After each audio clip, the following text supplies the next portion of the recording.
नमस्कार विद्यार्थियों। हम कविवर सूरदास की दास्य भक्ति विषयक रचनाओं का आस्वाद कर रहे हैं। मेरो मन अनंत कहाँ सुख पावे पद में व्यक्त अपने आराध्य भगवान कृष्ण के प्रति अनन्य आस्था, भक्ति और श्रद्धा के विषय में हमने जाना। अब इसी क्रम में तो दूसरा पद हमारे पाठ्यक्रम में संकलित है। आइए उसका आनंद लेते हैं, पढ़ते हैं।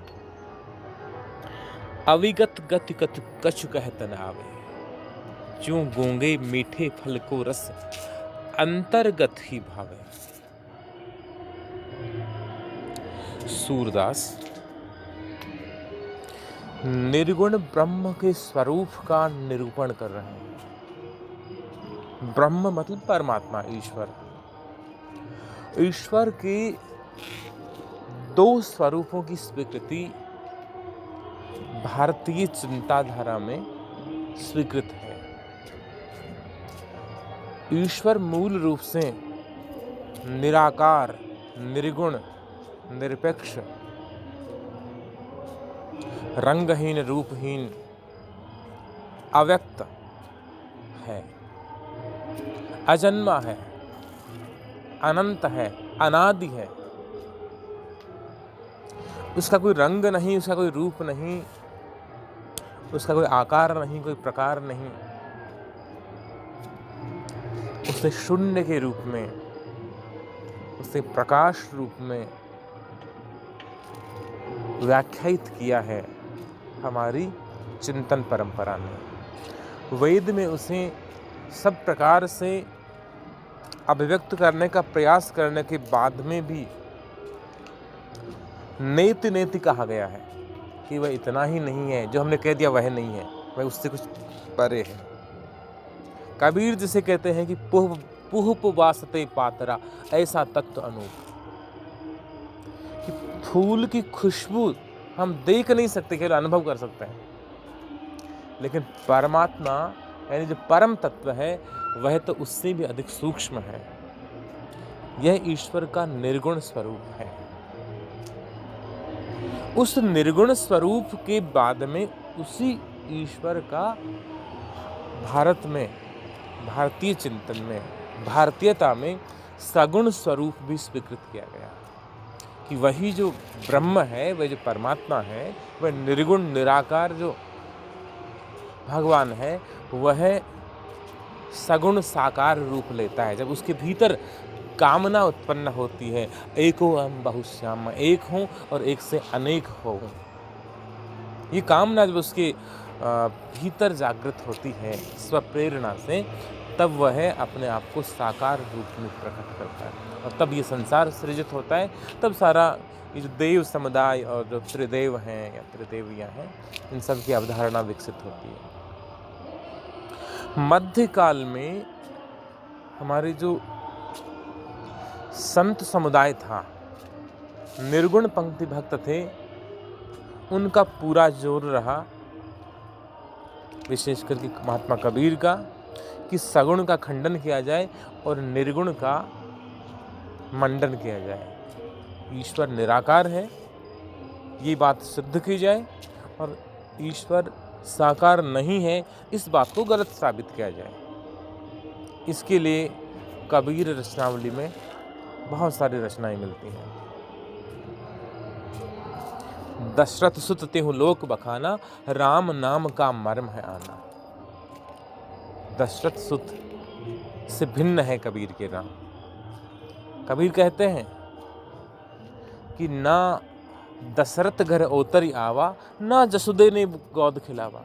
मैं जिस ब्रह्म की बात कर रहा हूँ, मैं जिस परमात्मा की बात कर रहा हूँ, वह न तो दशरथ के घर में अवतरित हुआ, न तो उसने दशरथ के घर में अवतार लिया, और न ही उसे यशोदा मैया ने गोद में खिलाया। न तो मैं राम की बात कर रहा हूँ, न मैं कृष्ण की बात कर रहा हूँ, मैं इन दोनों से परे जो मूल ब्रह्म है, परमात्मा है, उसकी चर्चा कर रहा हूँ। यानी कबीर सगुण का खंडन कर रहे हैं। अब समय की आवश्यकता थी क्योंकि कबीर को बहुत सारे पाखंडों का विरोध करना था। लेकिन भारतीय जनमानस में सगुण भक्ति इस प्रकार बैठ चुकी थी, हालांकि इसमें कुछ विकृति आ गई थी, लेकिन सगुण भक्ति बैठ चुकी थी। अब इस्लामिक शासन, दूसरी ओर निर्गुण जो भक्त हैं, निर्गुण जो संत कवि हैं, उनके द्वारा भी सगुण का खंडन। अब भारत का जो आम जन समुदाय है वह क्या करे?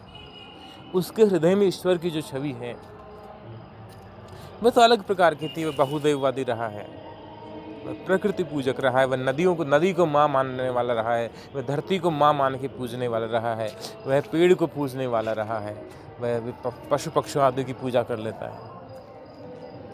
तो जब ये चीज़ें जब खंडित की जा रही हैं, सारी मान्यताओं पे चोट पहुंचाई जा रही है, तो फिर भारतीय सामान्य जन, साधक की अलग बात है, आम जनता क्या करे?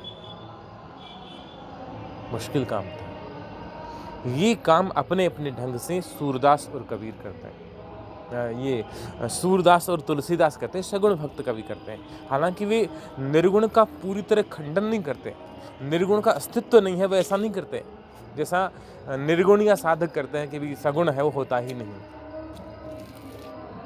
सगुण है ही नहीं, ऐसा नहीं कहते। निर्गुण का वे अस्तित्व स्वीकार करते हैं, लेकिन उसकी आराधना कितनी दुष्कर है, कितनी मुश्किल है, वह लोकग्राह्य नहीं हो सकती सामान्यतः। इसको भी बड़ी चतुराई से व्यक्त करते हैं।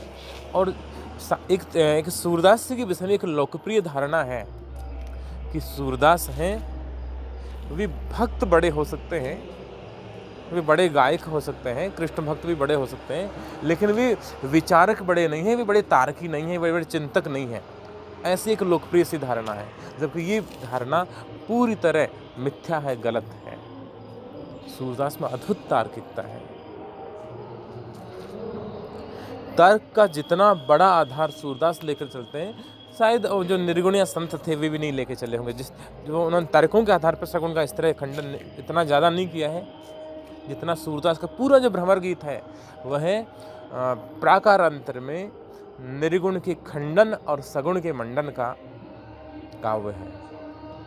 अब सगुण लीला का गान सूरदास क्यों कर रहे हैं, इसका स्पष्टीकरण उन्होंने अपने इस पद में दिया है।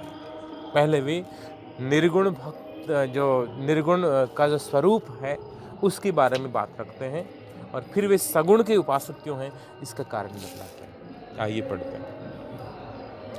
अविगत गति कछु कहत न आवे। अविगत ब्रह्म जो है अविगत है, वह अवगत नहीं है, वह ज्ञात नहीं है, वह अज्ञात है। और अविगत है, उस तक पहुंचने की गति सामान्य प्राणी में नहीं है। उस अविगत की, अविगत यानी अविज्ञात, जो ज्ञात नहीं है, अज्ञात, उस अज्ञात जो ब्रह्म है, निराकार ईश्वर है, उसकी गति, उसका स्वरूप कछु कहत न आवे, उसके बारे में कुछ भी कहा नहीं जा सकता। अब कहना क्या है? कहना भाषा है, कहना वाणी है, कहना शब्द से संभव है। बहुत सारी चीज़ें हैं जो हम अनुभव कर सकते, कह नहीं सकते। उसके लिए वाणी बहुत छोटी पड़ जाती है, शब्द सामर्थ्य बहुत कमज़ोर पड़ जाता है। तो निर्गुण ब्रह्म है, उसकी गति, उसका स्वरूप, उसकी स्थिति कछु कहत न आवे, कुछ कही नहीं जा सकती। सूरदास कह रहे हैं कि निर्गुण ब्रह्म है, वह अनिर्वचनीय है, वचनों द्वारा, वाणी द्वारा उसका वर्णन नहीं हो सकता। निर्गुण ब्रह्म के बारे में भाषा में कहा नहीं जा सकता। वेद भी, जैसे तुलसी बार बार कहते हैं, नेति नेति कही गावहि वेदा, कि निर्गुण ब्रह्म है, उसे वेद भी अपनी तरह से वो उसकी व्याख्या करेंगे, उसे समझाएंगे, उसे कहेंगे, उसके स्वरूप का विवेचन करेंगे, लेकिन पूरे विवेचन के अंत में एक बात कह देंगे, नेति न इति। इतना ही नहीं है, जो हमने कहा तो वह पूर्ण नहीं है। तो सूरदास भी यही कहते हैं। अविगत गति कछु कहत न आगे। जो अविज्ञात तत्व है, जो अज्ञात ब्रह्म है, अज्ञात सत्ता है परमात्मा की, उसे कहा नहीं जा सकता। और बहुत सुंदर उदाहरण दिया है हमारे भक्त कवियों की जनप्रियता का कारण है।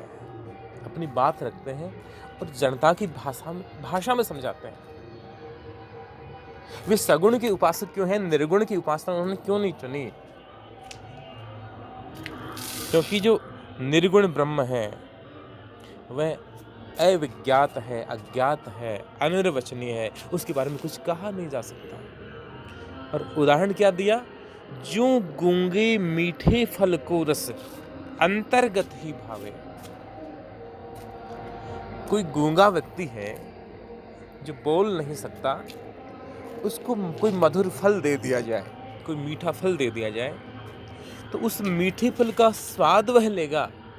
लेकिन उससे कोई पूछे कि तुम्हें फल कैसा लगा, आम दे दिया, पूछे कैसा लगा, मैं बता नहीं सकता। हाव भाव से थोड़ा सा व्यक्त कर दे, लेकिन गूंगा है तो बोल तो सकता ही नहीं, भाषा में तो व्यक्त नहीं कर सकता। यही स्थिति निर्गुण ब्रह्म के विषय में साधक की है, भक्त की है, उपासक की है। जो गूंगे मीठे फल को रस, जिस प्रकार से गूंगा व्यक्ति है किसी मधुर फल के आनंद को अंतर्गत ही भावे, अपने अंतर मन में अनुभूत कर सकता है। मन ही मन अनुभव कर सकता है, लेकिन कह नहीं सकता। उसी प्रकार से जो निर्गुण ब्रह्म है, जो निराकार ईश्वर है, उसके स्वरूप को कहा नहीं जा सकता। सगुण ब्रह्म है, उसी निर्गुण का जो साकार रूप है वह भक्त की परिकल्पना है। वो जिस रूप में चाहे, जैसे भगवत गीता में जैसे कृष्ण कहते हैं कि जो मुझे जिस भाव से भजता है मैं उसे उसी रूप में प्राप्त होता हूँ। तो सगुण साकार का वर्णन संभव है, लेकिन निर्गुण का वर्णन संभव नहीं है। ये गूंगे के गुड़ की तरह है। परम स्वाद सब ही सुनिरंतर अमित तोष उपजावे। निर्गुण की भक्ति, निर्गुण ब्रह्म की जिसको अनुभूति हो जाए, साधक यदि साधना के उस उच्चतर सोपान तक पहुंच जाए जहां वह ब्रह्म से साक्षात्कार कर दे, तो उस ब्रह्मानंद की अनुभूति बड़ी मधुर होती होगी। वह ब्रह्मानंद है, वो परमानंद है, परम आनंद है। परम स्वाद सब ही सु निरंतर। एक बार साधक को ब्रह्मानंद की अनुभूति हो गई तो वह निरंतर ब्रह्मानंद में ध्यान में मग्न रहेगा और उसको अमित तोष उपजावे स्थिति है। वह उसकी आत्मा को, उसके पूरे जीवन को परम संतुष्ट कर देगी। अमित तोष, तोष यानी संतोष। व्यक्ति परम संतुष्ट हो जाएगा। ये जो ब्रह्मानंद की अनुभूति है वह साधक की आत्मा को, जीवात्मा को परम संतुष्टि प्रदान करने वाली है, संतोष उपजाने वाली है। किंतु मन वाणी को अगम अगोचर, लेकिन ये ब्रह्म है, ये ब्रह्मानुभूति है, इसे अनुभव करने वाला सिर्फ अनुभव ही कर सकता है, महसूस ही कर सकता है, व्यक्त नहीं कर सकता, न लिखकर न बोलकर, बता नहीं सकता। मन वाणी, मन और वाणी, मन भी इसको पूरी तरह अनुभूत नहीं कर पाता, पूरी तरह। बस आत्मा है जो है वो उस ब्रह्मानंद की अवस्था में रहती है, लेकिन उस ब्रह्मानंद कैसा है यह कहा नहीं जा सकता। वाणी को अगम अगोचर, ये जो ब्रह्मानंद है, ये जो ईश्वर साक्षात्कार का जो आनंद है और स्वयं उस परमानंद जो परमानंद स्वरूप परमात्मा है, उसके स्वरूप को व्यक्त नहीं किया जा सकता। मन और वाणी दोनों वहाँ पहुँच नहीं सकते। अगम, अगम यानी जहाँ जाया नहीं जा सके, जहाँ पहुँचा ही नहीं जा सके, वहाँ न तो वाणी पहुँच सकती है, न ही मन पहुँच सकता है। मन और वाणी दोनों के लिए वह अगम है। और अगोचर, अगोचर, गो यानी इंद्रिय, इंद्रियां जो ज्ञानेंद्रियां, कर्मेंद्रियां, चर यानी चलने वाली, अ यानी नहीं, अगोचर इंद्रियों की जहाँ गति नहीं है, इंद्रियां वहाँ पहुँच नहीं सकती, आंखें उसे देख नहीं सकती, कान उसे सुन नहीं सकती, त्वचा उसे स्पर्श नहीं कर सकती, वाणी उसे बोलकर अभिव्यक्त नहीं कर सकती, ये अगोचर तत्व है। इंद्रियों की गति वहाँ तक नहीं है। मन वाणी को अगम अगोचर, सो जाने जो पावे। इस ब्रह्म को तो वही जान सकता है जो उसे पा लेता है। कृष्ण कैसे लगते हैं, ये सूरदास की सैकड़ों सैकड़ों पदों में मिल जाएगा, हजारों पदों में मिल जाएगा कृष्ण के स्वरूप का अंकन। राम कैसे लग रहे हैं, ये तुलसी के यहाँ बहुत मिल जाएगा। लेकिन ब्रह्म कैसे हैं, इसे न तुलसी बता पाते हैं, न सूर बता पाते हैं, और न कबीर बताते हैं। पुष्प वास्ते पातरा, ऐसा तत्व अनूप तत्व है, वह तो अनुपम तत्व है, वह पुष्प की गंध से भी अधिक सूक्ष्म है। लेकिन क्या है ये नहीं बताया जा सकता। इसलिए रूप रेख गुण जाति जुगत बिनो। अब बड़ी बात, अब सूरदास पूरी सारा बता दिया कि भी यह निर्गुण ब्रह्म है, उसका वर्णन नहीं हो सकता। निर्गुण के स्वरूप का वर्णन नहीं हो सकता। निर्गुण जब वो गुणातीत है तो उसका गुणगान भी नहीं हो सकता। जब उसका आकार नहीं तो उसके स्वरूप का अंकन नहीं हो सकता। अब यह सूर की तर्कना देखिए, तर्क शक्ति देखिए। निर्गुण वालों को सगुण के खंडन के लिए बहुत सारी युक्तियां खोजनी पड़ती होंगी। काकर पात्र जोड़ के नहीं, वो क्या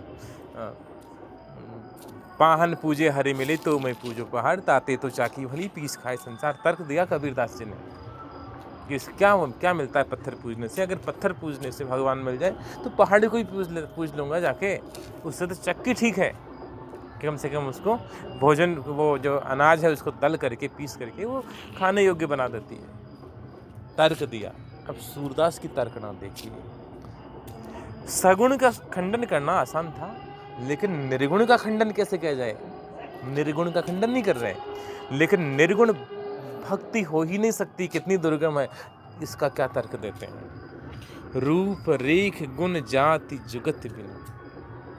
उस निर्गुण का न तो कोई रूप है, रूपहीन है, वे कोई रूपरेखा है ही नहीं। वह गुणहीन, निर्गुण है तो गुणातीत है, गुण भी इसमें कुछ नहीं है। सतरजतम किसी प्रकार का गुण नहीं है। कोई इसकी जाति नहीं, जाति का मतलब है ज्ञाति, कोई पहचान चिन्ह नहीं। आप सगुण का रूप कृष्ण का वर्णन करोगे, बांसुरी लिए हैं, पीताम्बर धारण किए हुए हैं, जो छवि है वर्णन कर देंगे। कृष्ण का वर्णन करना है, राम का वर्णन करना है, हनुमान का वर्णन आप कर देंगे, लेकिन निर्गुण ब्रह्म का वर्णन कैसे करोगे, क्योंकि कोई पहचान चिन्ह ही नहीं उसकी।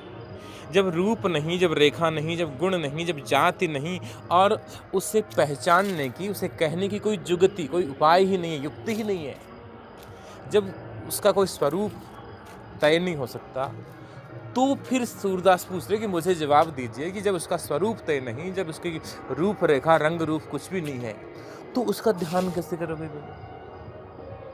ध्यान कैसे करोगे। चित्त बोले मन लगाओ भक्ति में, ईश्वर में मन लगाओ। जब उसका कोई रूप ही नहीं है, कोई रंग, किस चीज में ध्यान लगाओगे आप। जब कोई चीज आपकी मस्तिष्क में, कोई मन में कहीं है ही नहीं, तो मन को लगाओगे किसमें। रूप रेख गुण जाति जुगत बिनु, निरालंब कित धावे। निरालंब, बिना अवलंब के, बिना सहारे के मन है वो भटकता रहेगा। जब ध्यान लगाने बैठोगे, ठीक अच्छी बात है कि आपने सगुण का खंडन कर दिया कि चाकी ठीक है उस मूर्ति से, तो अब कृष्ण स्वरूप का वर्णन किया, राम स्वरूप का वर्णन किया कि राम धनुर्धारी हैं, जो आप ध्यान लगा लोगे जितनी देर लग पाए, फिर धीरे धीरे सध भी जाएगा। लेकिन जब आप निर्गुण की बात कर रहे हो, तो जब इसकी रंग रेख रूप कुछ भी नहीं है, आकार प्रकार कुछ नहीं है, किसी प्रकार का कोई स्वरूप नहीं है, वह किसी प्रकार का कोई गुण नहीं है। गुण नहीं होने का मतलब गुणातीत है, तीनों गुणों से ऊपर है, अनादि है, अनंत है, अखंड है, अछेद्य है, अभेद है, तो फिर उसका आप ध्यान कैसे करोगे, मन उसमें लगाओगे कैसे, उसमें किसमें, जब कोई है ही नहीं, अस्तित्व में होगा, अनुभूति करोगे कैसे। बहुत मुश्किल है। कोई बड़ा साधक, कोई ज्ञानी होगा, वह स्वयं अपने आप को ब्रह्ममय देख लेगा। अहम ब्रह्मोस्मि की अवस्था तक हर व्यक्ति तो नहीं पहुंच सकता। इसलिए सूरदास जी कह रहे हैं कि रूप रेख गुण जाति जुगत बिनु निरालंब कित धावे। मन है वो कहाँ कहाँ भटकेगा, मन तो भटकता रहेगा, ध्यान लगेगा ही नहीं, भक्ति हो ही नहीं पाएगी। इसलिए विचारक कहते, हिंदी आलोचना के जो बड़े हस्ताक्षर हैं उन्होंने विचार किया कि जो निर्गुण भक्ति कहते हैं ये गलत है, निर्गुण की भक्ति हो ही नहीं सकती, भक्ति तो सगुण की हो सकती है, निर्गुण का तो अनुभव हो सकता है। इसलिए निर्गुण जो उपासक हैं, निर्गुण कवि हैं, उन्हें भक्त नहीं सिर्फ संत कहना चाहिए। तो तब से उन्हें संत काव्य, उनकी रचनाओं को संत काव्य कहा जाने लगा, उनको संत कवि कहा जाने लगा, और जो सगुण वाले उनको भक्त कवि कहा जाने लगा। तो सूरदास कह रहे हैं कि जो रूप रेख गुण जाति जुगत बिन है, जब तो साधक को उसका कोई अवलंब नहीं मिलेगा, सहारा मिलेगा ही नहीं, कोई आधार नहीं मिलेगा ध्यान लगाने का, मन लगाने का, तो मन भटकता रहेगा। निरालंब मन, कई जगह पाठ मिलता है, निरालंब मन चक्रित धावे, मन चक्कर लगाता रहेगा, भटकता रहेगा। और सब विधि अगम विचार ही ताते, और सब प्रकार से अगम जान करके, सब प्रकार से कठिन जान करके, हर प्रकार से मुश्किल जान करके, और ताते इस कारण से सूद सगुण लीला पद गावे। सूरदास जी हैं वो सगुण भक्त के लीला गान करते हैं, भगवान के सगुण स्वरूप की लीला उनका गान कर रहे हैं। तो आप देखिए, बड़ी भूमिका बांधी, और ये सारी भूमिका देखो, सूरदास की बहुत बड़ी विशेषता है, सूरदास अपनी तरफ से कोई तर्क नहीं देते, प्रतिपक्षी के तर्कों को ही उलट करके और उसे निरुत्तर कर देते हैं।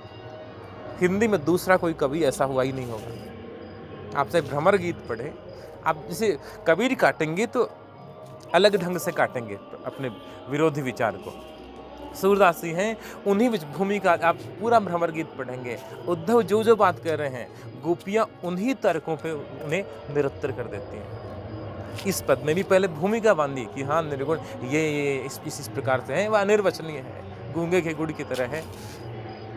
और जब वो इस प्रकार से आप खुद स्वीकार कर रहे हो निर्गुण वाले कि वह इस तरह का है, ये चीज़ें रंग रेखा रूप रंगहीन आकार प्रकार कुछ भी नहीं है, जब कुछ भी नहीं है तो फिर ध्यान कैसे करोगे भाई?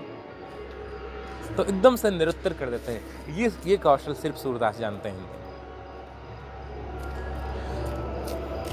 धन्यवाद। अगला पद देखिए, छाड़ी मन हरि विमुख को संग। सूरदास सत्संग की महिमा बतला रहे हैं। छाड़ी मन हरि विमुखन को संग, मन को प्रबोधित कर रहे हैं कि हे मेरे मन, जो हरि विमुख हैं, जो ईश्वर से विमुख लोग हैं, ऐसे लोगों के संग को, उनके संगति को छोड़ दो। क्यों छोड़ दो? अब तर्क के मामले में सूरदास जी के बहुत भोले भाले सहज सरल तर्क है, क्योंकि उनकी जो कविता है उन भोले भाले सहज लोगों के लिए। छाड़ी मन हरि विमुखन को संग, अब जो हरि विमुख लोग हैं, दुष्ट लोग हैं, बुरे लोग हैं, उनकी संगति छोड़ दो। क्यों छोड़ दो? जवाब दे रहे हैं, जिनकी संग कुमति उपजति है, परत भजन में भंग। जिनकी संगति से, बुरे लोगों की संगति से कुमति उत्पन्न होगी, कुमति मति बुद्धि, दुर्बुद्धि उत्पन्न हो जाएगी। जिनके संग कुमति उपजति है, परत भजन में भंग। भजन में भजन, भगवान की भक्ति, भक्ति में व्यवधान उत्पन्न हो जाएगा। बुरे व्यक्ति की संगति में रहेंगे तो बुरा व्यक्ति अपने व्यवहार से, अपने विचार से हमारे भीतर भी बुराई का प्रसार कर देगा। बुराई जल्दी फैलती है, अच्छाई बहुत इतनी संक्रमणशील नहीं है, लेकिन बुराई है बहुत जल्दी अपना फैलाव करती है, विस्तार करती है। तो हरि विमुख लोगों को के साथ को छोड़ने की बात कर रहे हैं। और क्यों छोड़ना है? जिनकी संग कुमति उपजति है। क्योंकि अगर हम हरि विमुख व्यक्तियों के, भगवान के जो विरोधी व्यक्ति हैं, पापी व्यक्ति हैं, दुराचारी व्यक्ति हैं, उनकी संगति में रहेंगे तो कुमति उपजति है, दुर्बुद्धि उत्पन्न होगी। क्योंकि वह हर व्यक्ति है जो करता है, जो जीता है, उसके पक्ष में तर्क खोज लेता है। बुरा व्यक्ति भी उस बुराई के पक्ष में तर्क खोज लेगा। शराब पीने वाला शराब के पक्ष में तर्क दे देगा, इससे ये होता है, ये होता है, ये होता है। इसमें बुरा क्या है, गलत क्या है, इसमें क्या गलत है, तर्क खोज लेगा। तो जिनकी संग कुमति उपजति है, परत भजन में भंग, और भजन में, भगवान की भक्ति में भंग पड़ता है, व्यवधान पड़ता है, इसलिए हमें छोड़ देना चाहिए। उसके बाद इतनी तर्क दी सूरदास जी ने, क्यों छोड़ देना चाहिए? क्योंकि जो कुमति व्यक्ति है, जो स्वभावतः ही बुरा व्यक्ति है, जो सामान्य व्यक्ति है, उसमें कुछ दोष आ सकता है, लेकिन जो स्वभावतः जो बद्ध मूल है, बुराई के साथ में बंधा हुआ है, मूर्खता और बुराई जिसकी जीवन का अंग बन गई है, ऐसा व्यक्ति बदलेगा नहीं। जिसका स्वभाव बनेगा वो नहीं बदलेगा। इसके लिए बहुत सारे तर्क, बहुत सारे उदाहरण दिए हैं। कहाँ होत पय पान कराए, विष नहीं तजत भुजंग। कहाँ होत, क्या होता है? पय पान कराए, पय यानी दूध, दूध पिलाने से। विष नहीं तजत भुजंग, भुजंग यानी सांप, और विष यानी जहर। सांप को दूध पिलाने से कोई फायदा नहीं होता। विष नहीं तजत भुजंग, सांप अपना जहर नहीं त्यागेगा। सांप जहरीला होता है तो जहरीला ही रहेगा। इसी प्रकार से दुष्ट व्यक्ति है, उसे आप कितना भी समझाओ, लेकिन वह अपनी दुष्टता नहीं त्यागेगा। दूसरा उदाहरण देते हैं। कागई कहाँ कपूर चुगाए, स्वान नहाए गंग। कागई कहाँ कपूर चुगाए, कौवा है, वो भक्षा भक्ष सब चीजें खाता है, गंदी चीजें भी खाता है। हालांकि वह अनाज खा के जिंदा रह सकता है और अन्य भोजन जीवित रह सकता है, लेकिन वह गंदगी भी खाएगा। उस कौवे को यदि कोई कपूर चुगाए, शुद्ध कपूर है, वह खिलाए, तो भी उसकी कौवे की आदत नहीं बदलेगी। जब भी उसे गंदगी खाने के लिए उपलब्ध हो जाएगी तो उसे खाएगा, मरा हुआ जानवर या अन्य कोई गंदगी। कागई कहाँ कपूर चुगाए, कौवे को, कौवा काला होता है और उसे सफ़ेद कपूर चुगाते रहो, लेकिन उसके खाने की आदतें बदलेंगी नहीं। और स्वान नहाए गंग, स्वान यानी कुत्ता, कुत्ता है, आप गर्मी में देखते हो, गर्मी के दिन जहाँ थोड़ा सा कहीं कीचड़ हो, कुत्ता गर्मी से राहत के लिए कीचड़ में बैठ जाता है। कुत्ते को आप गंगा में स्नान करवा दो, लेकिन उसकी आदत पड़ जाती है, जाके कीचड़ में बैठेगा। स्वान नहाए गंग, कुत्ते को गंगा में नहलाने का भी कोई फायदा नहीं। आगे फिर उदाहरण देते हैं।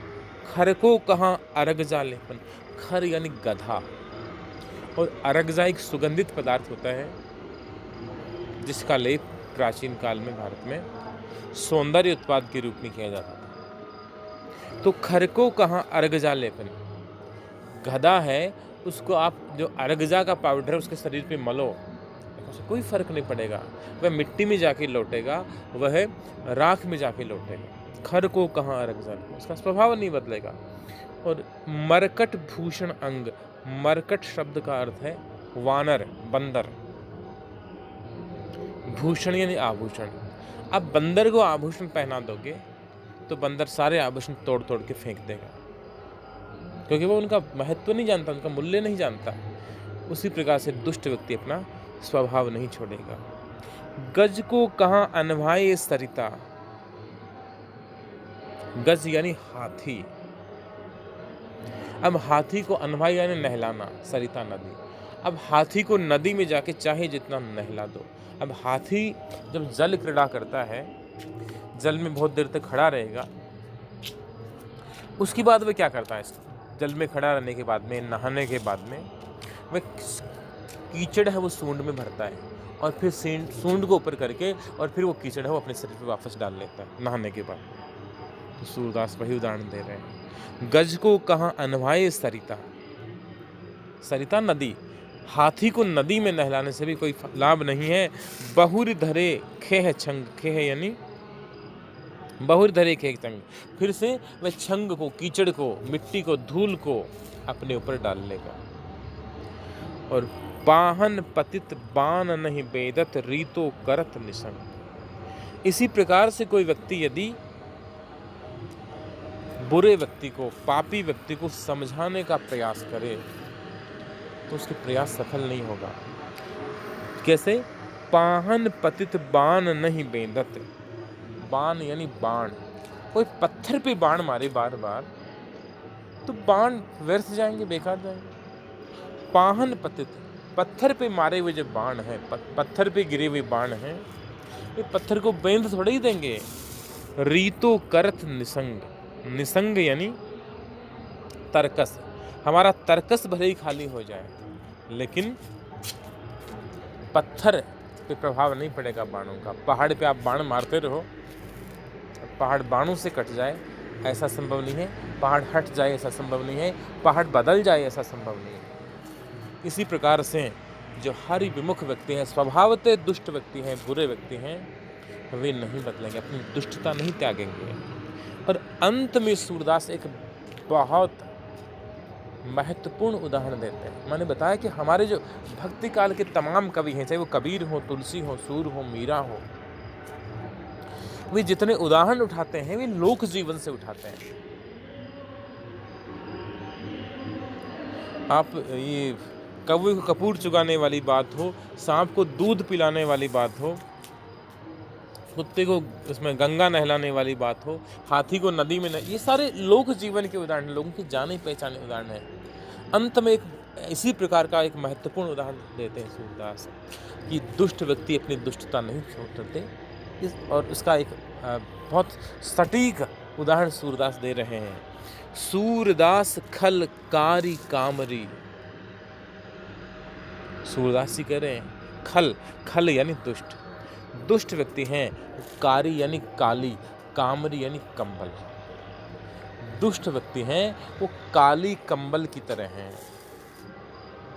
सूरदास खल काली कामरी, चढ़तन दूजो रंग। आप सफेद कपड़ा है, आप किसी पात्र में, किसी बर्तन में लाल रंग घोल लीजिए, सफेद कपड़े को उसमें डुबा दीजिए, सफेद रंग है वह लाल में बदल जाएगा। नीला रंग घोल लीजिए, सफेद वस्त्र नीला हो जाएगा। पीला कपड़ा है उसे आप नीले रंग में रख लीजिए, उसका रंग बदल जाएगा। हरा वस्त्र है उसे पीले में डुबो लीजिए, पीले रंग में, उसका रंग परिवर्तित होगा, बदल जाएगा, कुछ न कुछ चेंज हो जाएगा। लेकिन काला रंग है, काला कपड़ा है, उसमें दूसरा रंग घोल लीजिए, वो काला रंग ही रहेगा। काले रंग का कपड़ा है, आप लाल रंग घोल लो, काले रंग का कपड़ा उसमें डुबाओ, थोड़ी देर रखो, फिर निचोड़ो और फिर सुखाओ, वो काला रंग काला ही रहेगा, कोई और गाढ़ा हो जाएगा। तो सूरदास खल काली कामरी। सूरदास से कह रहे हैं कि जो दुष्ट व्यक्ति हैं, दुर्जन व्यक्ति हैं, पापी व्यक्ति हैं, स्वभावतः बुरे व्यक्ति हैं, वे उस काली कंबल की तरह हैं। चढ़तन दूजो रंग, उन पर कोई दूसरा रंग नहीं चढ़ सकता। चढ़तन दूजो रंग का बड़ा लाक्षणिक अर्थ है, बड़ा सुंदर अर्थ है। काला कपड़ा है, वो उस पर दूसरा रंग दिखाई नहीं देगा, प्रभाव उस पर नहीं पड़ेगा अन्य वर्ण का रंग का। उसी प्रकार से जो दुष्ट व्यक्ति हैं उन पर कोई दुष्टता के अलावा और कोई रंग नहीं चढ़ता। चंदन के वृक्ष से सांप लिपटे रहते हैं, लेकिन सांपों का जहर समाप्त नहीं होता। इसलिए सूरदास कह रहे हैं कि जो दुष्ट व्यक्ति हैं उनसे अपना पीछा छुड़ा लो, उनकी संगति छोड़ दो। वे सुधरेंगे नहीं, जो सुधर नहीं सकते, सुधरे तो ठीक है, प्रयास कर लो, लेकिन सुधरते नहीं। यदि वे स्वभावतः दुष्ट हैं, दुष्टता उनका स्वभाव बन गया है, हरि विमुख होना उनके स्वभाव में आ गया है, तो फिर ऐसे व्यक्तियों को छोड़ देना ही श्रेयस्कर है, ठीक है। बिल्कुल यही बात हरि विमुख जो लोग हैं उनको छोड़ने की बात तुलसीदास ने विनय पत्रिका में कही है। जाके प्रिय न राम वैदेही, तज ये ताहि कोट वैरी सम, यद्यपि परम स्नेही। जिनको राम और सीता प्रिय नहीं लगते हैं, ऐसे व्यक्तियों को दुश्मन की तरह छोड़ देना चाहिए। यद्यपि परम स्नेही, चाहे वो बहुत प्रिय हों किंतु वे त्याज्य हैं, त्यागने योग्य हैं। तो भक्तों ने, संतों ने कुसंग को छोड़ने का उपदेश दिया है। सूरदास जी का ये पद भी उसी के अंतर्गत है। अन्य जो पद हैं विनय के, वे हम जब अगली क्लास होगी उसमें पढ़ेंगे। तब तक के लिए